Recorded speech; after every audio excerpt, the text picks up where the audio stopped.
주님의 팔은 우리와 항상 함께 해야 합니다. 아멘. 오늘 우리가 임마누엘이라고 하는 것을 우리가 같이 한번 살펴볼 건데요. 주님은 우리로 하여금 항상 함께 하시기를 원하신다는 걸 믿으시기를 바랍니다. 아멘. 우리가 마가복음을 봤습니다. 그래도 우리는 요동하지 않는 어떤 자가 되어야 돼요?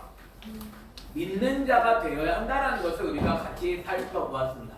어떠한 독을 마신다 할지라도 우리는 해를 받지 않는 믿는 자가 되어줘야 한다는 거예요. 아멘. 예수 그리스도를 내가 믿는 자가 되어질 때 우리는 그러한 삶을 살아갈 수 있게 되어진다는 거예요. 아멘. 우리의 신앙이 흔들리지 않고 요동하지 않고 예수 그리스도 안에 머물러 살아갈 수 있는 저와 여러분이 되기를 예수님의 이름으로 축원합니다. 아멘. 그래서 주님이 누구이신지를 우리는 분명히 아는 자가 되어져야만 한다는 거예요. 예수 그리스도를 내가 믿는, 그래서 우리가 마태복음을 우리가 다시 한번 시작하면서 그래도 우리들이 정말 예수 그리스도를 어떻게 믿고 있는지를 우리가 다시 한번 점검해 볼 수 있는 우리의 신앙이 되기를 바랍니다. 그래서 우리가 오늘 마태복음 1장 1절 말씀부터, 사실 1장 1절부터 보면 탁탁 막히죠. 1장 1절부터 보면 아브라함과 다윗의 자손 예수 그리스도의 계보라라고 시작을 하는데 그 다음부터 이야기하는 게 낳고 1장 1절은 거의 족보가 거의 대부분을 차지하고 있습니다. 이곳에서 우리에게 하시는 말씀은 과연 어떤 것인지를 우리가 살펴보자라는 거예요. 예수님은 누구부터 이야기되고 있냐면 아브라함과 다윗의 자손으로 시작되어지고 있습니다. 왜 아브라함이고 왜 다윗일까요? 왜 아브라함의 자손임을 강조하고 있고 또 다윗의 자손임을 이야기하고 있을까요? 분명히 그 앞에 사람들도 있고 그 뒤에 있는 사람들도 있습니다. 근데 아브라함부터 아브라함과 다윗의 자손이다라고 시작하고 있다는 거죠. 아브라함 어떤 삶을 살았나요? 하나님이 12장에서 그를 부르시죠. 아브라함아, 너의 본토 아비의 집을 떠나 내가 지시할 땅으로 가라. 아브라함은 순종하죠. 우리의 삶은 이러한 순종하는 자가 되어줘야 하는 거예요. 그래서 그 본토 친척 아비의 집, 내가 안락할 수 있고 내가 좀 편할 수 있는 그곳을 우리는 떠나서 지시하는 땅으로 가야만 한다라는 거죠. 말씀대로 순종하시는 그분이 예수 그리스도이심을 믿으시기를 바랍니다. 또 우리들은 그 예수님을 믿는 자가 되어줘야 한다라는 거죠. 또 다윗은 어떤 사람이었죠? 다윗은 말씀을 사랑하는 사람이었습니다. 그가 기록한 시편들, 그가 기록한 이야기들을 우리가 보면 그는 말씀 앞에서 담대했던 사람. 그래서 창과 칼로 위협을 하고 있는 블레셋 장군 앞에서도 내가 믿는 그 여호와의 이름을 힘입어 담대히 나아갔던 사람이 다윗입니다. 다른 사람들은 모욕하고 두려워 떨매도 불구하고 그 이름 붙들고 나아갔다는, 물론 그에게도 실수하는 것이 있었습니다. 아주 엄청난 실수를 했죠. 그러나 그는 말씀 앞에서 왕임에도 불구하고 자기가 침상을 적셔가면서 울었다라는 거죠. 회개하는 사람이었습니다. 그만큼 말씀을 사랑했던 사람이 바로 다윗이었다라는 거예요. 그 아브라함과 다윗의 자손 예수 그리스도의 계보를 지금 가르쳐 주고 있는 거예요. 이 마태복음은 유대인들을 향하여 쓰여진 책입니다.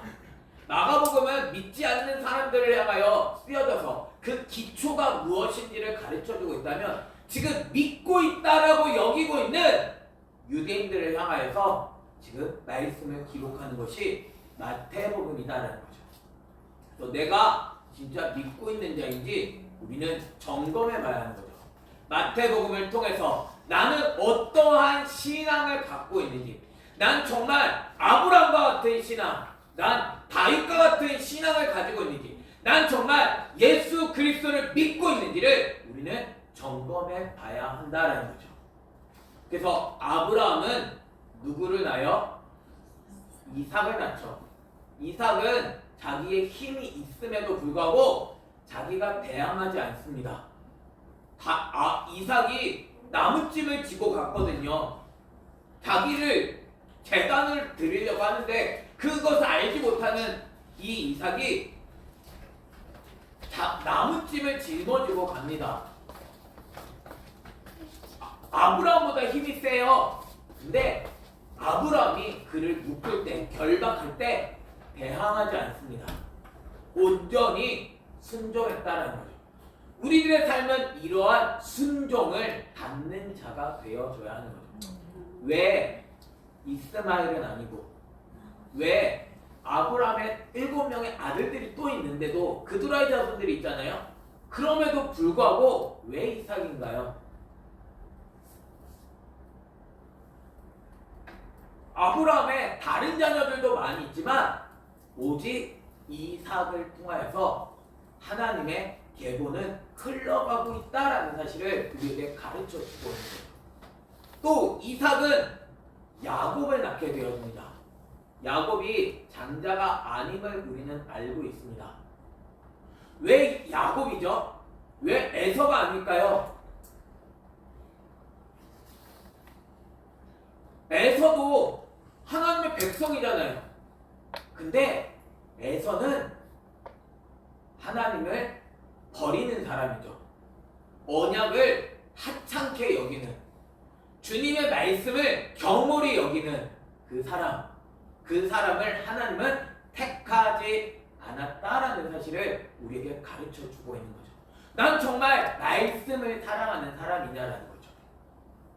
그 진리대로 순종하는 사람이냐라는 거죠. 그 계보로 예수 그리스도가 오셨다라는 사실을 우리에게 말씀해 주고 있는 거예요. 또 야곱에게서는 유다와 그의 형제들을 낳게 되었습니다. 왜 르우벤이 아니고, 왜 요셉이 아니고, 왜 유다냐라는 거죠.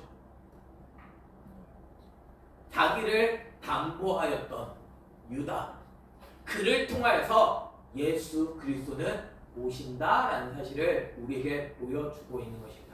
그래서 유다와 12명의 그 형제들이 있지만 그 가운데서 유다를 통하여서 예수 그리스도가 오시고 계시다라는 것을 가르쳐 주고 있는 거예요. 그러니까 이 예수님이 오시는 그 사람은, 오시는 그 후손은 예수님이 어떤 사람을 통하여 오시는지를 통하여서 우리들 또한도 그러한 사람이 되어야 한다라는 사실을 우리에게 분명하게 가르쳐 주고 있는 거죠. 근데 여기에서부터 문제가 발생되었죠. 유다는 누구에게서? 여기서 계속 낳고가 되어지다가 갑자기 누구에서가 등장하게 되어집니다.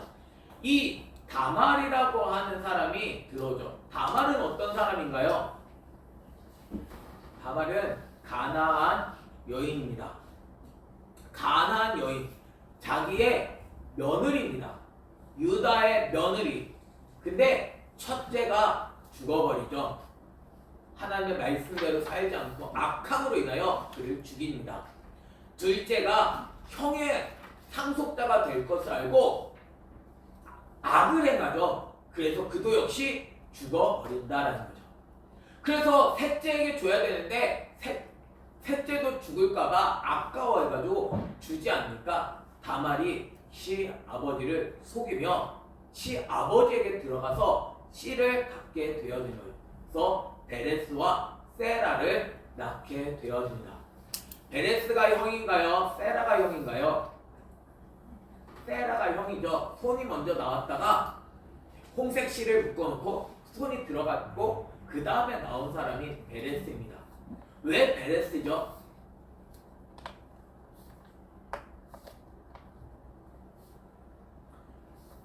하나님의 선택함이 영향이 있다라는 것을 우리들은 알아요.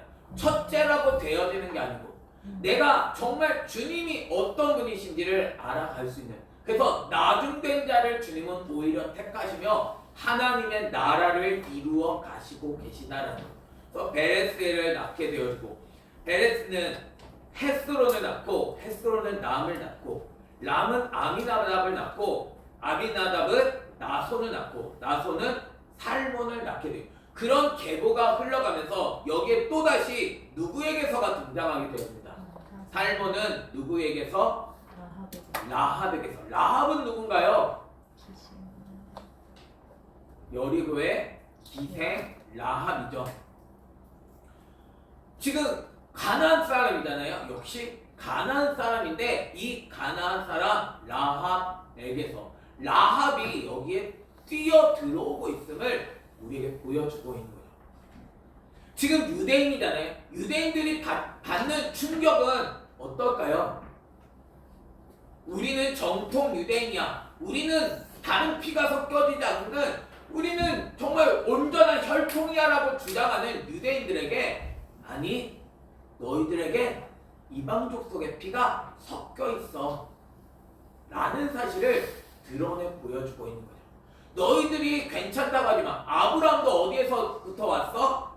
이방을 섬기던, 우상을 섬기던 자들 가운데서 하나님께서 택하여 오신 거야. 하나님께서 너를 택하셔서 너를 이끌어 오셨고, 그래서 지금 그 혈통 가운데 누가 오셨냐면 예수 그리스도께서 나셨어 라는 사실을 가르쳐 주고 있는 거예요. 우리는 경건한, 우리는 정말 하나님을 잘 섬기는 민족입니다 라고 하는 그 유대인들에게, 아니 너희들이 잘못된 그 가운데서 하나님께서 너희를 선택하셔서 너희들로 하여금 주님의 말씀대로 살아가게 하기를 원하셔, 이걸 지금 드러내 보여주고 있다는 거예요. 라합은 여리고성이 무너질 때 정탐꾼들을 영접했던 사람이었습니다. 천하 상천하지에 하나님의 말씀을 들을 수 있는 사람, 그래서 하나님의 말씀대로 되어짐을 믿었던 사람, 그래서 이 정탐꾼을 받아들이고, 아마 살몬이 정탐꾼 중에 한 명이었을 것으로 보게 되어지는데, 이 사람을 맞아들이면서 예수 그리스도의 계보를 이어가고 있다라는 사실을 우리에게 보여주고 있는 거죠. 또 라합에게서 보아스가 낳게 되어지는데, 보아스에게서도 누가 뛰어들어와요? 룻이라고 하는 사람이 뛰어들어오죠. 이 룻은 어떤 사람이에요? 모압 여인이죠. 모압 여인. 보아스랑 사실 다른 사람이 지금 타국으로 갔다가, 모압이라고 하는 땅에 갔다가 그 남편도 죽고 아내 그 자녀 2명도 죽고 며느리들만 남았습니다. 근데 이 룻이라고 하는 사람이 어머니를 따라서 유대 땅으로 오게 되어지고, 거기에서 만나는 사람이 이 보아스라는 사람이다라는 거죠. 그래서 이 보아스의 아내로 들어가게 되어지는 장면을 우리는 룻기를 통해서 우리는 보게 되어집니다. 그래서 이 이스라엘 백성 중에서 정말 하나님의 그 거룩한 씨를 물려받을 수 있는 사람이 없기 때문에 룻이라고 하는 사람이 여기에 들어와가지고 이 계보를 계속해서 이어가고 있다는 거예요. 나는 다 모든 거 다 버릴 수 있나요? 룻과 같이 아버지의, 정말 어머니의 신앙을 본받아서 어머니의 하나님이 내 하나님이 되고 어머니의 민족이 내 민족이 될 것이라고 하면서 뛰어들어오는 이 룻과 같은 자를 통해서 예수 그리스도는 태어나시고 계시다라는 거죠. 또 룻에게서 오벳을 낳고, 오벳은 이새를 낳고, 이새는 누구를 낳아요? 이제 유명한 다윗 왕을 낳게 되어지는 거죠. 다윗 왕, 그는 누구에게서? 우리야의 아내에게서. 다윗의 아내가 아니라 우리야의 아내를 통하여서 자녀를 낳고 있는. 그러니까 그 삶에는, 다윗의 삶에는 뭐가 있나요? 죄라는 것이 있는 그러한 계보로 주님은 오셨다라는 사실을 드러내 보여주고 있다는 거예요. 다윗의 아내도 없는 게 아니었습니다. 다윗의 아내들이 있었지만 다윗의 아내가 아닌 우리아의 아내에게서 솔로몬을 낳게 되어지는. 그래서 그 왕들이 다 어떤 사람들이에요? 계속해서 나오는 왕의 족보거든요. 르호보암, 아비야, 아사, 여호사밧. 그들의 삶은 완전했나요? 그들은 온전하게 하나님의 말씀대로 살았던 사람들인가요? 그들은 이방신들을 끌어왔던 사람들이고 결국 이 사람들의 끝은 어떻게 되어지냐면 바벨론으로 사로잡혀 가게 되어진다라는 사실을 우리에게 가르쳐주고 있습니다. 주님은 살리려고 끊임없이 선지자들을 보냈지만 그들은 말씀대로 순종하지 않음으로 말미암아 그들은 사로잡혀가는 삶이 되고 말았다라는 것입니다. 다윗 왕이 아무리 정말 주님을 사랑하는 왕이었지만 그 후손들이 하나님의 말씀대로 세워지지를 못했다는, 하나님의 나라가 만들어지지 못했다는, 결국 멸망당하고 말았다라는 사실을 우리에게 보여주고 있는 거예요. 그러나 이 바벨론으로 멸망한 것 같지만 계속해서 족보는 이어지고 있다라는 거죠.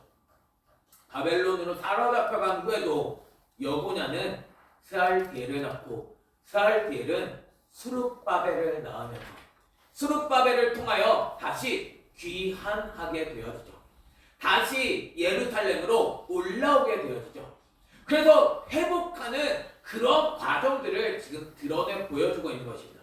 또 아비웃을 낳고 아비웃은 엘리야김을 낳고 엘리야김은 아소르를 낳고 아소르는 사독을 낳고 사독은 아킴을 낳고 아킴은 엘리웃을 낳고 엘리웃은 엘리야사를 낳고 엘리야사는 mat단을 낳고 하면서 mat단이 야곱을 낳고 야곱이 누구를 낳아요? 마리아의 남편 요셉을 낳았다라는 사실을 우리에게 가르쳐 주는 거예요. 그래서 마리아에게서, 마리아는 어떤 사람이죠? 요셉과 약혼했지만 이제 앞으로 그 이야기가 등장하게 되었죠. 마리아가 어떤 사람인지 그것을 이야기하면서 그 마리아에게서 그리스도라 칭하는 예수가 나시니라. 예수님이 누구인지를 이 족보를 통해서 지금 드러내 보여주고 있습니다. 이 족보는 어떤 족보인가요? 죄의 족보인 거죠.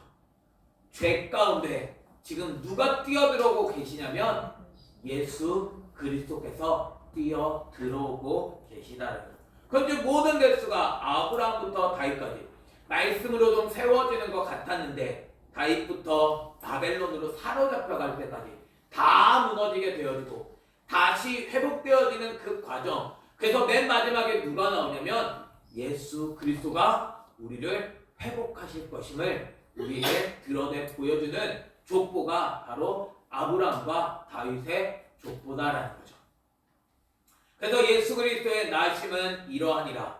그의 어머니 마리아가 요셉과 약혼하고 뭐하기 전에? 동거하기 전에. 지금 요셉의 씨가 들어가기 전에, 요셉의 그 정자가 들어가기 전에 성령으로 잉태되었다라는. 그래서 사람의 혈통으로는 죄는 끊어질 수가 없기 때문에 하나님께서 마리아에게 성령으로 잉태하게 하셔서 예수 그리스도는 나셨다라는 사실을 우리에게 가르쳐 주거든요. 근데 그 남편 요셉은 어떤 사람이었어요? 의로운 사람이라 그를 드러내지 아니하고 가만히 끊고자 했다는. 사실 약혼을 했거든요. 드러내면 마리아는 죽어야 됩니다. 죽어야 마땅합니다. 근데 드러내지 아니하고 가만히 끊고자 했다는 거죠. 그런데 이 일을 생각할 때 주의 사자가 현몽했습니다. 꿈속에서 나타난 거죠. 그리고 다윗의 자손 요셉아, 내 아내 마리아 데려오기를 무서워하지 말라. 그에게 잉태된 자는 성령으로 된 것이라. 주의 사자가 이야기를 합니다. 믿을 수 있겠어요? 주의 사자가 아내가 잉태된 것이 성령으로 된 것이야. 믿으실 수 있을까요? 의로운 요셉은 이 말을 듣고 믿었다라는 거죠. 그러면서 알려주는 게 무엇이냐면 예수 그리스도가 누구신지를 우리에게 가르쳐주고 있습니다. 우리가 잘 아는 말씀이죠. 암송하는 말씀. 아들을 낳으리니 이름을 누구라 하라? 예수라 하라. 예수의 뜻은 무엇인가요? 이는 그가 자기 백성을 그들의 죄에서 구원할 자이심이라 라고 말씀하는 거죠. 예수님은 우리를 죄에서 구원하시는 분이십니다. 사람은 죄를 안 지을 수 있나요? 죄가 없는 사람은 없습니다.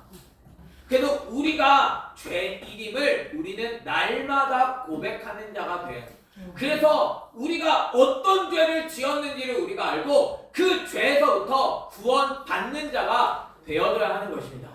그래서 예수 그리스도를 우리가 알면 알수록 내가 얼마나 큰 죄인이구나. 내가 이렇게 살아가면 나는 완전히 죽겠구나. 이걸 알려주시는 거죠. 주님은 죄에서 구원하시는 분이십니다. 내가 살아가던 그 모든 죄에서 구원을 받을 수 있는 저와 여러분이 되기를 예수님의 이름으로 축원합니다. 그래서 주님은 자기의 백성을 그들의 죄에서 구원할 자이심이라 라고 말씀하고 있는 거예요. 내 죄에서 구원할 자이심을 믿으시기를 바랍니다. 우리가 죄 가운데서 머물러 살아가면서 내 자신이 구원을 받았다라고 하지 말고 예수님이 누구신지를 알므로 말미암아 이제는 그 죄에서부터 진짜 구원을 받는 저와 여러분이 되기를 예수님의 이름으로 축원합니다. 말씀이 들려지게 되어질 때, 그 말씀이 선명하게 드러나게 되어질 때 우리는 이 죄에서부터 구원을 얻는 자가 되어진다는 거예요. 하나님의 말씀대로 우리는 아브라함과 같이 내 죄에서 떠나는 자가 되어져야 하는 거죠.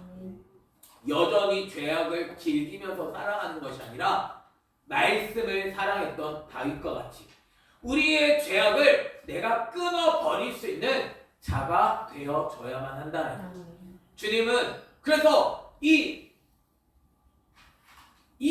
아브라함의 믿음의 혈통에 들어왔던 여인들과 같이 우리들 역시도 주님과 하나 되어지는 혈통이 되어야 한다는 것을 우리에게 가르쳐 주고 있는 거예요. 죄에서 구원해 주시는 분이십니다. 내가 어떠한 삶의 현장에 있든지 주님은 우리를 죄 가운데서 구원해 주시는 분이신 줄 믿으시기를 바랍니다. 내가 죄로 말미암아 살아가는 삶이 아니라 이제는 주님 예수 그리스도가 주인이 되심으로 말미암아 내 삶은 말씀대로 살아가는 자가 되어야 한다라는 사실을 우리에게 가르쳐 주고 있는 거예요. 이 모든 일이 된 것은 뭘 이루려 하심이에요? 말씀을 이루려 하심이다 라고 이야기하고 있는 거예요. 주께서 선지자로 하신 말씀을 이루려 하심이라. 선지자가 뭘 이야기했어요? 보라, 처녀가 잉태하여 아들을 낳을 것이요 그 이름은 임마누엘이라 하리라. 임마누엘, 우리가 이제 12월 달을 이제 맞이하게 돼요. 내일부터 우리가 12월이 시작되어지는데 12월 하면 성탄의 계절이잖아요. 예수님의 오심, 그 예수님은 왜 오셨냐면 내 죄 가운데서 구원해 주시기 위하여 오셨다라는 거죠.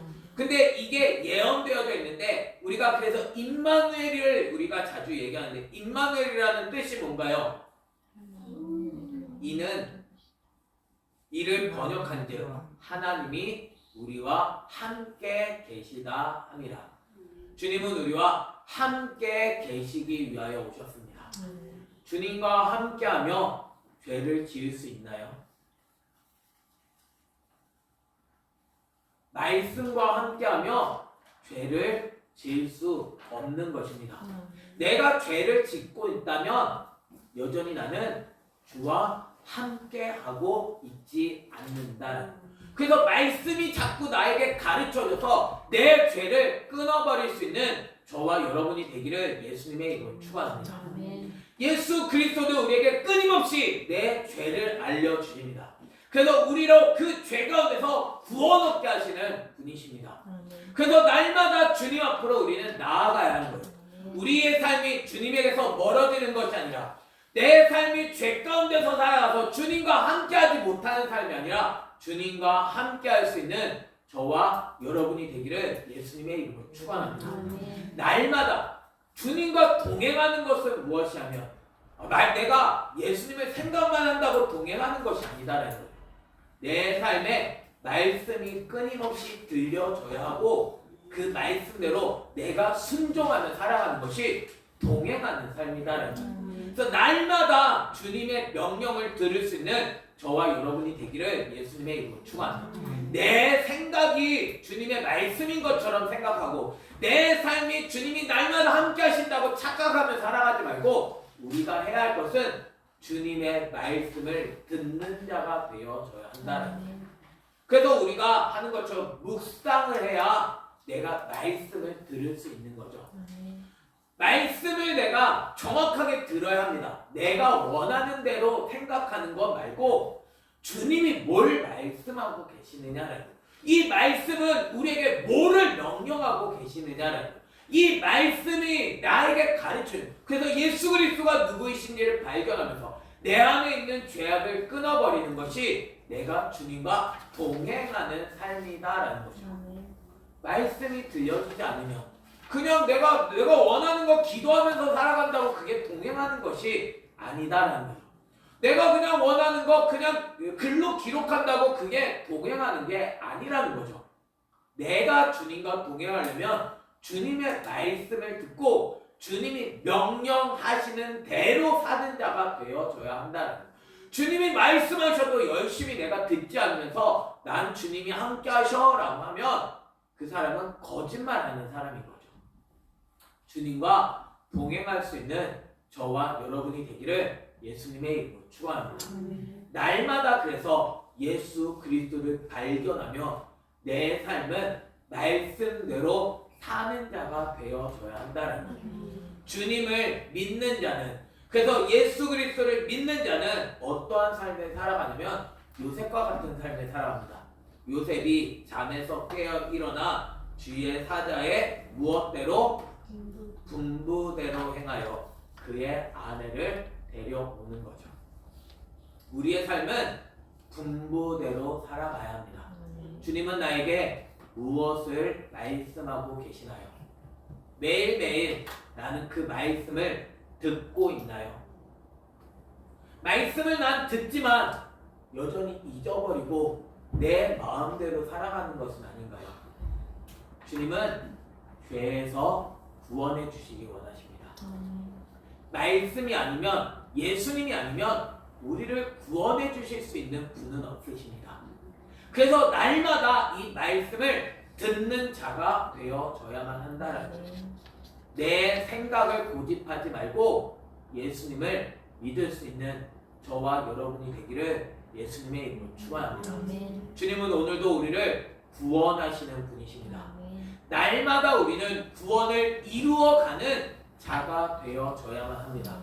그게 주님과 함께하고 마침내 주님의 나라에 들어갈 수 있는 자가 되어진다는 거예요. 주님은 우리를 구원하시는 분이십니다. 여전히 내 죄와 동침하는 자가 아니라 그래서 아들을 낳기까지 동침하지 아니했던 것처럼 우리의 삶은 죄와 동침하는 자가 되지 말고 예수 그리스도와 하나가 되어지는 삶이 되어져야 한다는 거예요. 우리의 삶이 예수로 사는 삶이 되기를 예수님의 이름으로 축원합니다. 난 내가 예수님이 되어져야 하는 거예요. 예수님이 우리를 대신하여 죽어주셨기 때문에 이제는 내가 산 것이 아니라 내 안에 그리스도께서 사신 것이라.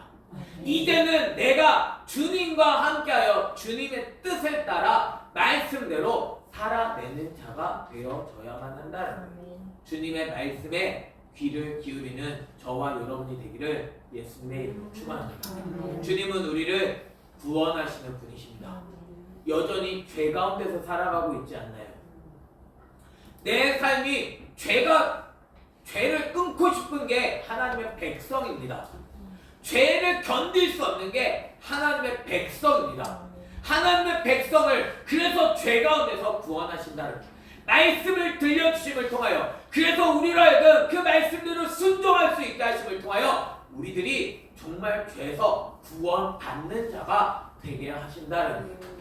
여전히 죄 가운데서 괴로워하는 인생을 살아가지 말고 이제는 예수 그리스도로 말미암아 죄에서 구원을 받을 수 있는 저와 여러분이 되기를 예수님의 이름으로 축원합니다. 주님은 우리를 살리시는 분이십니다. 내가 죄 가운데서 괴롭다고, 내가 죄 가운데서 고통하며 살아가지 말고 이제는 예수 그리스도를 믿는 믿음으로 말미암아 이제는 주님과 함께하는 자가 되어져야 한다는 거예요. 주님은 우리를 버리기 위해서 오시지 않았습니다. 임마누엘 하시기 위하여, 우리와 함께 하시기 위하여 오셨음을, 그래서 말씀을 이루어 주시고 계시는, 그래서 우리 가운데서 말씀을 이루시기 위하여, 이제는 죄 가운데서 구원하시기 위하여 그 예수 그리스도가 오셨음을 우리가 기억하면서 내 삶이 죄 가운데서 머물러 살아가는 것이 아니라 날마다 말씀에 귀를 기울이며 그 명령대로 순종하여 말씀을 사랑하여 날마다 예수 그리스도로 말미암아 살아갈 수 있는 저와 여러분이 되기를 예수님의 이름으로 축원합니다. 아멘.